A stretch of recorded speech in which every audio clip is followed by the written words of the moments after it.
네, 안녕하십니까. 화요일 명인들의 복귀 김동현입니다. 자, 우리 시장이 오늘 또 지난주에 이어서 오늘 또 2,900포인트를 테스트하면서 우리 개인 투자자분들을 상당히 힘들게 하고 있습니다. 더구나 동학개미 제가 전부터 말씀드렸지만 그 뉘앙스 너무 좋지 않다. 이런 이야기 안 했으면 좋겠다고 말씀 몇 번이나 드렸는데 실패한 혁명군을 우리 개인 투자자들에게 자꾸 칭하고 있기 때문에 좀 뭔가 이렇게 네이밍 한다는 건 사실 별로 좋지 않아요. 우리 개인 투자자들 되게 뭐랄까 현혹시키는 플레이들 사실 할 때 예전 차화정부터 해서 뭐 칠공주 이런 얘기 할 때가 항상 고점이었고 우리 개인 투자자들 동학개미라고 할 때가 개인 투자자가 상투에 들어왔던 그 시점이었는데 사실 올 1월부터 삼성전자를 가장 많이 샀죠. 개인 투자자들이. 오늘 가장 힘든 날을 아마 보내셨지 않나. 이쪽에 투자 포지션을 주로 가지고 계신 분들은 그런 오늘의 시장이라서 일단은 뭐 힘내시라는 말씀을 좀 먼저 드리고 시작을 좀 하도록 하겠습니다. 자, 지난주에 제가 이전에 제가 말씀드려 오던 시황의 스토리를 여러분들이 다들 어느 정도 읽어오고 계시겠지만 시황은 항상 흐름이에요. 그러니까 기존에 어떻게 봐왔고 지금 어떤 포지션이냐 이런 걸 계속 제가 뭐 자랑하려고 하는 게 아니라 말씀드리는 이유가 이때 이러했고 지금 이러하고 뭐 이런 흐름을 보기 위해서인데 제가 여기서는 계속해서 말씀을 드렸을 때 현금을 좀 갖고 가야 될 것 같다. 그죠? 현금 20에서 최소한 30 정도. 장이 별로 편안한 시장이 아니다. 박스장이라고 제가 여기서부터 박스권, 그죠? 예, 박스장 말씀을 드려왔죠. 아니다. 여기서부터네. 여기서부터네요. 그죠? 예, 저 해당 구간에서부터 한 뭐 3,200포인트 이 구간에서부터 넘어간다고 흥분하실 거 아니다. 상단이 듣고 하단은 제가 2,930조기 연초 저점 만들어 놓은 이 정도가 박스 하단. 예, 그래서 제가 선을 이렇게 그어왔어요. 이렇게.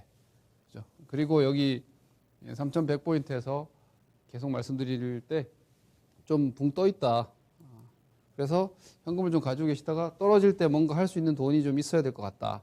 이런 의견 드렸고, 그리고 제가 3,050 이하부터는 분할 매수, 예, 이하부터는 분할 매수 이렇게 말씀드렸죠.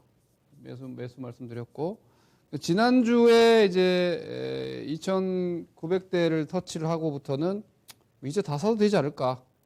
이렇게 의견 드렸어요. 그죠? 그리고 가지고 있는 분들은 팔면 안 된다는 생각이고, 기본적으로 저는 박스 의견을 좀 드렸고, 그 다음날 더 떨어졌다가 반등했고, 오늘 다시 떨어졌어요. 그러면 현재 시장을, 사실 오늘 하루 뭐 리뷰하고 별로 의미가 없죠. 현재 시장을 여러분들이 어떻게 판단해야 되느냐? 저도 몰라요. 저는 시장의 정답지를 가지고 보는 사람이 아니에요. 저도. 그 확률적 포지션과 전략을 제가 생각하는 전략을 여러분들께 제시 내지는 제안을 해드리는 뭐 한 사람의 전문가일 뿐입니다. 저도 자주 틀리고요. 하지만 크게 방향을 틀리거나 이런 적은 제가 기억하기로 그렇게 많지 않습니다. 그럴 때는 제가 여러분들께 사과의 말씀을 드리고 수정 전략을 드리곤 했는데 전 지금도 여전히 박스 하단이라는 생각이 크게 변함이 없고요. 그래서 여기는 사야 되고 여태 들고 만약 버티신 분들은 이 구간에서 흔들려서는 안 된다라는 생각을 가지고 있어요. 그래서 저는 전략을 짤 때 제 개인적인 얘기지만 저는 이렇게 많이 생각을 해요. 투자자 누구나 반은 맞고 반은 틀려요. 제가 그냥 우스갯소리처럼 얘기하는 게 반은 맞고 어차피 예상은 반은 맞고 반은 틀리는 거 아닙니까? 그죠? 저는 맞을 확률 7할, 틀릴 확률 3할이면 뭐 완전 베스트라고 생각합니다. 그 정도 70%의 승률 내지는 투자 확률이라면 뭐 누구한테도 뒤지지 않을 수 있다. 이렇게 생각을 하면서 항상 3할의 확률을 피하려고 하고 7할의 확률을 취하고자 하는 걸 목표 전략으로 가지고 있는데 그러니까 지금도 그 생각이라면 여기는 사는 게 맞다고 보는 겁니다.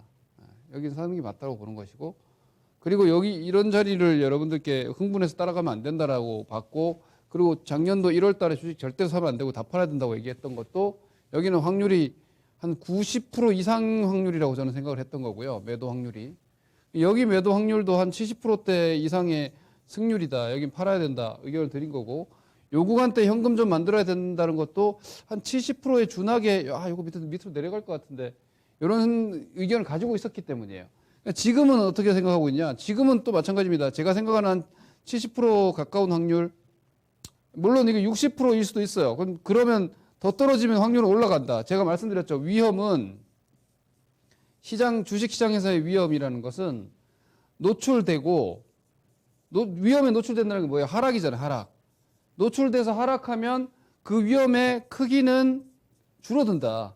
당연한 거 아닙니까? 그죠? 우리 개인 투자자들은 뭐 개인 투자자를 비하하는 게 아니라 일반 대중이 그래요. 군중심리라는 게. 여기서 흥분을 하거든요. 근데 여기는 위험도가 되게 높아요. 고위험이에요. 고위험. 그죠? 뭔가 좋은 걸 많이 반영하고 있는 구간이니까. 그런데 여기서는 오히려 여러분들이 공포감을 가지시는데 자, 여기는 오히려 똑같은 조건에서 여기는 3,300이고 2,900이 됐어요. 네? 그럼 마이너스 400포인트라는 위험이 노출된 거 아닙니까? 그렇죠? 마이너스 400만큼의 위험이 노출되어 있기 때문에 그만큼 잠재 위험은 약화되는 거죠. 네, 잠재 위험은.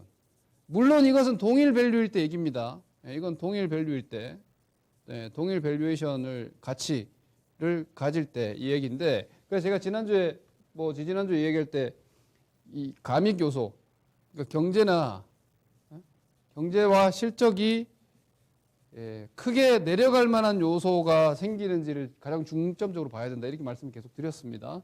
그래서 현재 사실 지난주 방송했을 때랑 거의 같은 위치인데 종목별로는 좀 차이가 있습니다.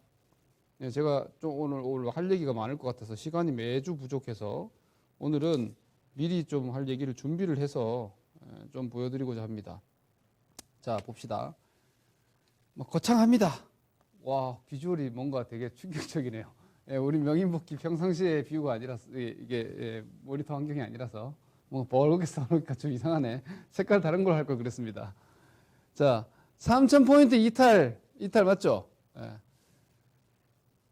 지금 뭐 때문에 떨어지고 있는지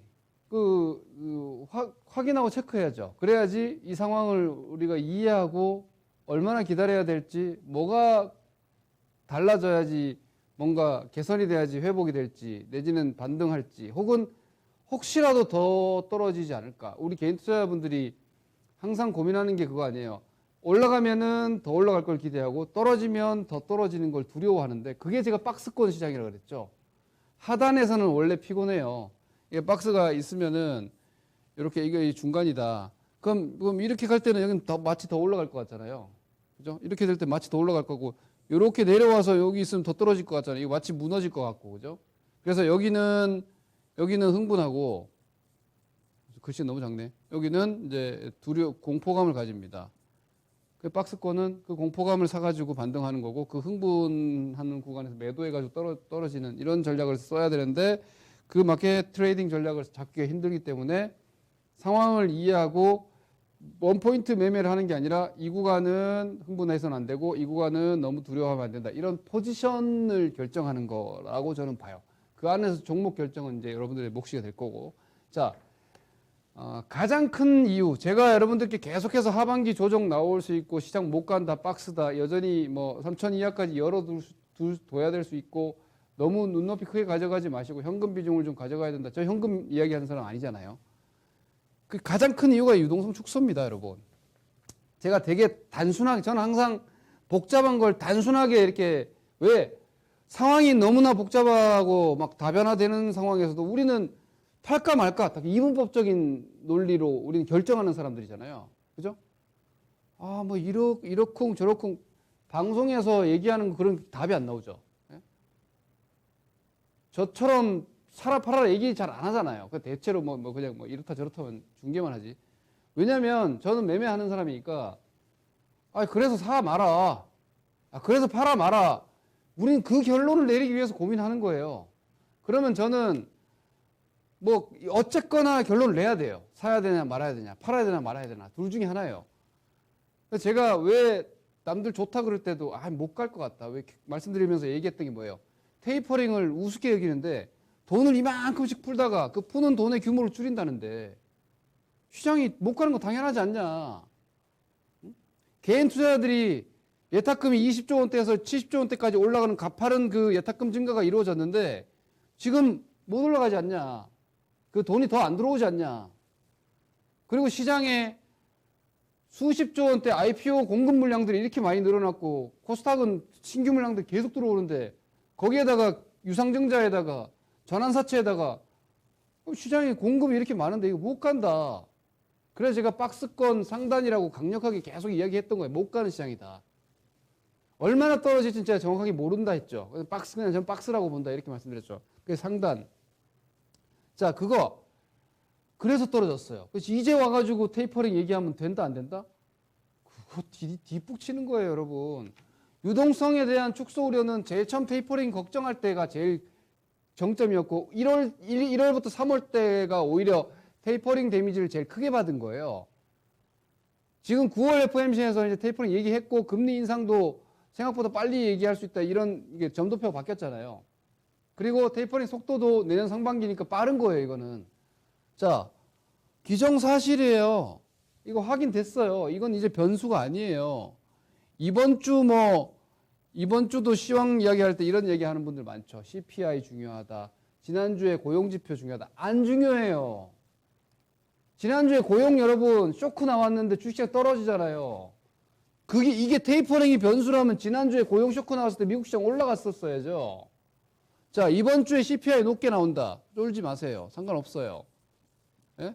CPI 높게 나온다. 괜찮아요. 이미 다 반영했어요, 이거는. 알고 있다고요. 자, 11월 달에 FOMC 한다. 11월 FOMC에서 테이퍼링 한다. 다 알고 있어요. 다 인지하고 있어요. 그러면 11월 때 FOMC부터 테이퍼링 시작합니다. 뭐예요? 불확실성 해소. 이 변수 아니에요. 금리 인상이 이제 변수인데 금리 인상은 이미 첫 번째 카드가 내년 하반기 1회 인상이 지금 반반이긴 하지만 시장에서의 확률은 한 50% 정도가 내년도 첫 번째 인상한다 이쪽인데 근데 저는 약간 이렇게 생각해요. 이걸 못하는 게 더 안 좋아요. 이거 금리 인상 내년에 한 번 못하면요. 내년장 진짜 재미없는 거예요. 오히려. 그러니까 지금의 예상대로 내년 하반기 정도에는 금리 인상 할 수 있어야 돼요. 그게 경기니까. 근데 내년도에 금리 인상 못할 정도의 상황이면 안 돼요. 왜냐? 내년 상반기면 완벽한 거의 위드 코로나 상황이 될 텐데 근데 금리도 못 올리는 경기면 어떻게 해요? 그럼 주식시장 더 떨어져요. 아시겠죠? 제 생각이 저는 그렇게 생각해요. 그래서 금리 인상은 지금의 상황이 오히려 이 노출된 내년 하반기에 1회 인상이 나아요. 그러면은 11월에 테이퍼링 불확실성 제거되고 테이퍼링 그럼 기정사실이 되니까 그럼 내년 상반기 이후에 뭔가 이렇게 경기에 대한 기대감이라 나오는 건데 이 금리도 내년에 하반기까지 금리도 한번 못 올리는 거면 이 경기가 안 좋다는 얘기잖아요. 그럼 기업들의 이익이 증가하지 못한다는 얘기고요. 그럼 주식시장 못 가는 겁니다. 계속. 그래서 이거 이따가 보여드릴게요. 자, 미국채 금리와 달러 강세 이것 때문에 시장 떨어진다. 뭐 맞죠. 일부 맞습니다. 근데 이거 미국 경기 회복이 최근에 좀 지연되고 있고 이번 고용 쇼크 나왔고 그죠? 최근에 경제 지표들 안 좋은 것들이 꽤 많이 나왔어요. 그러면은 이 미국 채금리 계속 올라가지 않아요. 제가 지난주에 이렇게 말씀드렸죠. 이거 1.7%대까지는 올라갈 여지가 있다. 지난 3월에 1.77까지 갔으니까 뭐 요 정도까지 가는 건 괜찮은데 2% 걱정 저는 별로 안 해요. 왜냐하면 당장 이거 금리 인상할 수 있는 구조가 아니기 때문에 테이퍼링까지 가지고 2%대까지 가진 않을 거라는 거예요. 그리고 그것 때문에 달러가 지금 강세 보이고 있잖아요. 그러니 달러 강세와 미국채 상승은 경제 회복 지연 재료들이 최근에 나오고 있기 때문에 오히려 이거는 완화가 되지 않을까라고 봐요. 그리고 이게 11월 이제 3일 날 11월 2일과 3일인데 3일이니까 우리도 목요일입니다. 10월 첫 주 목요일 정도 되는데 11월 FOMC가 여기서 FOMC 이제 테이퍼링 시작하면은 이거 오히려 불확실성 제거예요. 노출돼 버리잖아요. 테이퍼링 시작하는 거고. 저는 오히려 그렇게 봐요. 그러니까 이거 뭐 별 달라진 것도 강화 아니에요. 이것도 강화 아니에요. 스태그플레이션 우려하고 있죠. 스태그플레이션 몇 가지가 있는데 이제 그린플레이션 즉 친환경 쪽에 대한 비용 증가로 인해서 뭐 풍력 쪽에 에너지 효율이 좀 떨어져서 유럽에서 천연가스 수요가 너무 많고 공급이 좀 부족하고 뭐 이런 것들 등등 해서 그린플레이션 하나 있고 유가 뭐 원자재 다 올랐어요. 근데 그 생산 병목이 되게 큰데 이거는 코로나 치료제가 그냥 게임 체인저가 된다 했습니다. 그리고 러시아에서 천연가스 공급 이야기 이미 나왔죠. 천연가스 유가 올라가고 있는데 천연가스 떨어지고 있어요. 이게 두 개 같이 올라가면 문제지만 유가가 지난 주말 어제까지 올라갔는데 천연가스 계속 떨어지고 있어요. 그러니까 이걸로 체크 포인트 나왔죠. 자, 오펙 플러스 회의가 있어요. 그러니까 미국이 당연히 여러분 전략비축유 얘기했다가 전략비축유 얘기를 집어넣는 거예요. 왜? 미국이 먼저 전략비축유 풀겠다는 얘기 계속하면 어때요? 야, 미국이 공급 계속하네. 우리 굳이 증산 안 해도 되겠다. 가격 쟤네가 통제한다. 우리 계속 이 정도의 강세를 유지하자. 80%대면 오펙 플러스 되게 좋거든요. 그럴 수 있기 때문에 오히려 야, 니네 증산에 압박하는 거예요. 그래서 이 유가 문제도 저는 이렇게 길게 가는 재료가 아니라고 봐요. 중국 헝다 사태는 전 여전히 뭐 별거 아니라고 보는데 뭐 달러 채권 여전히 헝다 얘기하는 건 저는 좀 넌센스라고 봐요. 이거 이미 시장에서 큰 충격 아니고 뭐 블랙스완이 아니라는 걸 이미 인지해서 자, 공산당 독재 통제 중국 은행들 다 국유 기업이에요. 중국 은행들이 다 국유 기업이에요. 그럼 중국 정부에서 헝다 쟤네들 채권 좀 연장 좀 해줘. 그럼 끝납니다. 당장 뭐 크게 문제 되더라도 바로 문제는 수습될 수 있단 말이에요. 이게 통제 불가능한 수준이 아니라서 이것도 뭔가 새로운 블랙스완이 아니다. 저는 그렇게 봐요.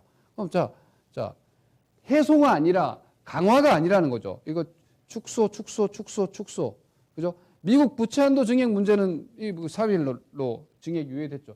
이거 나중에 12월 달에 또 싸우겠다는 얘기예요, 한마디로. 정치적인 거예요, 이거는. 그 연말 대주주 양도세 매물 이거 자꾸 지금 얘기하시는데 여러분 작년에 10억 유지됐죠. 3억 아니고. 그죠? 근데 이거 내년도 선거인데 이거 3억 갈 수 있겠어요? 내년 3월 달에 대선인데 못 가요. 이거 올해 10억이에요. 작년 10억, 올해 10억이에요. 그러면 새롭게 대주주 기준이 강화되는 게 아니에요. 근데 대주주 양도세, 대주주 종목당 10억 갖고 있는 사람 다 파는 게 아닙니다. 종목당 10억 가지고 있는 사람 중에서 올해 수익이 난 사람들이 과세 회피하려고 파는 거예요. 근데 올해 주식시장 지금 박살나 있죠. 뭐 2차전지 이런 애들 좀 물량 나올 거예요. 오른 게 없어서 오히려. 이거 별로 충격 없어요. 별로 크지 않아요. 이게 별로 충격 없어. 그리고 지금 10월 달에 이렇게 매물 박살내버리면요. 이거 보통 대주주 과세 물량 이런 거 11월 중하순 저는 생각하거든요. 12월보다는. 근데 지금 10월 달에 이렇게 시장 매물 크게 털어버리니까 이것도 문제 없어요. 이거 오히려 이 재료 아니야, 이거 이제. 이 연말 별 신경 안 쓰셔도 됩니다. 자, 그거보다 저는 사실 지금 현재 상황에서 중요한 게 요 두 가지. 밑에 있는 거 보이죠? 요거랑 그리고 이번 주말에 오늘 기준으로 새롭게 이제 부과된 시장에 부담을 준 게 이건데 요 개인 신용은 여러분들 알고 있는 신용잔고예요. 주식담보대출이랑 신용잔고. 그리고 이제 CFD는 이제 개인 창구가 아니라 외국인 표기되는 수급인데 저거는 뭐냐면 이제 전문 투자자들 일정한 투자 금액 이상 그리고 일정한 투자 지식 이상 소득이나 자산까지 다 확인돼야지 CFD 계좌 대상이 되면 개설이 가능해요. 그러니까 요 큰손 자금들이 레버리지 이거 CFD 자금이 레버리지 엄청 크게 쓸 수 있어요. 7배씩 뭐 이렇게 씁니다. 10배씩도 쓸 수 있어요. 많이 비율 조정하면은 훨씬 더 큰 레버리지. 일반 개인 신용보다 왜냐하면 돈이 많고 그 주식 외 자산도 혹은 소득도 많고 투자 지식도 많고 이런 사람들이 움직이기 때문에 이게 레버리지를 많이 줘요. 삼성전자 증거금리를 낮은 거하고 똑같은 거예요. 이게 지금 매물이 나오고 있어요. 왜 이게 매물이 나오냐? 삼성전자, 하이닉스, 셀트리온 이런 게 박살나고 개인들이 여러분 바이오랑 반도체 제일 많이 가지고 있어요. 아시다시피 올해도 그렇고 작년에도 그렇고 원래 개인들이 바이오와 반도체에서 체감적인 계좌 수익률 내지는 레버리지 상황이 제일 크게 바뀌는데 지금 반도체하고 바이오가 같이 깨지고 있잖아요. 그래서 이 반대 매물이 지금 엄청 많이 나오고 있어요. 하루에 2천억, 3천억씩 반대 매물 나오고 있어요. 지금 코스닥이 11조 정도, 2조 정도, 저는 한 2조 원 정도 나온다고 보는데 지금 한 1조, 오늘 기준으로 한 1조 한 4, 5천억 나왔을 것 같아요. 요거 오히려 반대 매매가 나올 때는요, 보통은 중단기적인 매수 구간이에요. 왜냐? 팔기 싫은 사람들이 억지로 주가 시세에 떠밀려갖고 강제 매물이 나오거든요. 그게 강제 매물이 없다면 이렇게 떨어지는 시세가 아니라는 거죠. 예, 이런 것들. 그리고 삼성가에서 지금 내년 4월 달까지 이 상속세 때문에 2조 원대 매도 신탁 걸었다. 이거 기사가 대대적으로 나왔죠. 이 4월 달까지예요. 이건 이벤트 악재가 아니에요. 매도 신탁은 무슨 삼성에서 이거 팔고 앉아 있을 수 없으니까 증권사에다가 홍라이 여사나 이런 물량들을 이만큼 증권사에 팔아달라고 신탁하는 거예요. 그게 내년 4월 달까지니까 앞으로 삼성가 이 매물 잠재적으로 계속 부담은 되겠지만 그게 오늘 그렇게 급락시킬 요인은 아니라는 거죠. 그럼 오늘은 과잉 이벤트가 된 거예요. 그러니까 이런 부분들 때문에 오늘 많이 떨어졌다. 그럼 앞으로 올라가려면 어떻게 되느냐? 요거 보고 차트 보고 오늘 마무리합시다. 자, 저는 지금 이 얘기가 여러분 시장이 간다. 그러니까 시장의 상승을 제가 전망하고자 지금 이런 내용들을 얘기하는 게 아니에요. 예, 박스 하단 매수 및 보유를 하시는 게 낫지 않겠냐라는 얘기를 하는 거예요. 오늘 한 얘기가.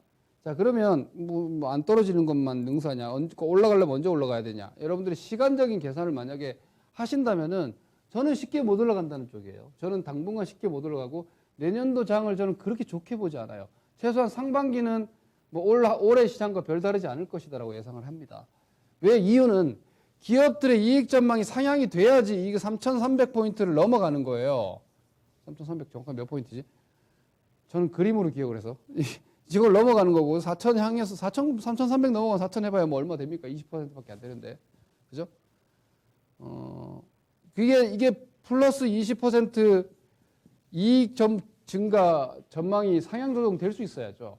주가는 제가 항상 말씀드린 주가는 이익 곱하기 PER 아닙니까? 이 PER이 돈이에요, 돈, 유동성. 이익이 실적이에요. 이게 경기고. 그죠? 그러면 시장이 더 올라가려면 어때요? 이익이 좋아지든지 돈이 세게 들어오든지 해야 되잖아요. 맞잖아요. 근데 이익이 지금 증가할 요인이에요? 아니지. 테이퍼링하고 뭐, 경제 지표 불안정하고. 이거 쉽게 못 간다는 거예요. 그 위드 코로나는 다 알고 있어요. 이미 유럽은 위드 코로나 했고 우리 위드 코로나 한다고 경기 막 좋아지는 거 제가 아닐 거다. 중국 봐서는 뭐 제가 지난번에 한번 그런 이야기 한 바 있죠. 뭐 경제는 무조건 좋다고 생각하는 것 같은데 난 아닐 수도 있다고 본다. 이렇게 말씀드렸죠. 자, 위드 코로나 이후에 우리가 올해 연초에 봤잖아요. 코로나 때문에 지금 혹은 트럼프의 보호무역 이런 것 때문에 지금 원자재 같은 게 부족하고 설비 투자가 부족해요. 왜냐하면 무역 봉쇄했었으니까. 근데 지금 코로나 때문에 오히려 예상보다 수요가 커지는 걸 확인하고 보니까 모든 산업이 공급 부족이에요. 공급 부족은 설비 투자를 부릅니다. 그러니까 이게 설비 투자 플러스 친환경 투자라는 아주 대세 사이클 있잖아요. 그러니까 이게 터지면은 이 경기 전망 상향되는 거예요. 그러니까 이거 나오는데 내년 상반기 되겠냐 이거예요. 그죠? 저는 상반기까지도 저는 박스 상단 쉽지 않다고 보는 거고. 자, 반도체 업황 좋아져요. 우리나라 대표 산업이에요. 어쩔 수 없어. 지수 움직이려면 반도체 움직이고 자동차 움직여야 돼요. 그러니까 올해 연초에 반도체 움직이고 자동차 움직이니까 3,300 찍은 거 아닙니까? 반도체 다시 움직이고 자동차 움직이려면 자동차 기본적으로 병목 생산 부품 수급 개선되고 이제 정상화돼야 되고 또 하나는 반도체 전망 지금 비관 전망이에요. 제가 지난주에 말씀드렸죠. 지난주가 아니라 종목 상담할 때 얘기했구나. 반도체 레포트 하향 막 나와야 된다. 이번 주에 엄청 많이 나왔어요. 그래서 반도체도 거의 이제 바닥은 임박인데 이것도 마찬가지예요. 자, 여기 이만큼 떨어져서 여기가 바닥이야. 저는 뭐 가격으로 말씀드리면 삼성전자 68,000원, 하이닉스 88,000원, 여기서부터는 거의 그냥 뭐 사면 된다고 생각을 하는데 근데 사가지고 이렇게 갈 수 있어요. 이렇게. 언제 올라가냐? 이제 좋아져야지 올라가는 거예요. 그러니까 산다는 개념 자체는 저가권이다라는 개념이지만 언제 올라가느냐는 이런 상황들이 나와야 된다는 거죠. 그래야 우리 시장이 올라가고 박스가 돌파되고 시장이 더 갈 수 있다 이거죠. 거기에다가 PER 증가하려면 유동성 증가인데 당분간 유동성 증가 요인이 없어요. 딱히. 그래서 당분간 장세는 저점 찍어도 일단은 박스다. 이거는 저는 별로 달라지지 않는다 이거죠. 그래서 이제 그런 내용들로 제가 한번 이제 정리를 하면 지수로 보시면 여기 하단 그리고 여기 상단 여기 중간대예요. 중간대가 3,100이에요. 근데 지금 시장에서 최약체가 삼성전자 하이닉스예요. 그렇다는 얘기는 지수가 빠르게 올라가지 않고 느리게 중단까지 가는 구간, 즉 3100까지 느리게 반등하는 구간이 당분간 나오지 않겠냐. 이러면 종목 체감은 오히려 더 나아요. 지수 움직이는 분들은 좀 재미가 없겠지만 오히려 왜? 삼성전자 하이닉스가 최약체예요. 시장에서. 가장 큰 놈들이 시장에서 최약체이기 때문에 지수는 느릴 것이다 라고 저는 전망합니다. 그러면 박스 하단에서의 변동성이니까 멘탈이 되게 많이 흔들릴 수 있으니까 정신 딱 여러분 바로 차리셔야 됩니다. 박스 하단은 나의 마음을 흔든다. 그리고 좋은 주식들은 하단이니까 버텨야 되고 오히려 이러고 나면은 여기서부터는 또 차별이에요. 여기 낙폭과대에서는 이제 순환매가 나올 테지만 정신 차리면 다시 또 차별이니까 하여튼 종목 실적 좋은 거 하세요. 세상이 힘들어도 좋은 산업이 있고 좋은 주식이 있단 말이에요. 박스장은 원래 그런 거 하는 겁니다. 오늘 전체적인 큰 그림 한번 정리를 해드렸고 많이 불안해 하시는 것 같아서 제가 생각하는 상황을 한번 정리를 해봤습니다. 좀 도움과 참고가 되셨길 바라겠고요. 그런 심각하게 너무 두려워하지 마시고요. 이럴 때 오히려 파이팅 하시고 맛있는 거 드시고 좋은 공기 바람 많이 쐬시고 이렇게 하셔야 합니다. 하락장전은 아니라고 보고요. 잘 견디셔서 다음 주에는 좀 더 높은 위치에서 방송이 될 수 있기를 바랍니다. 감사합니다. 김동현입니다.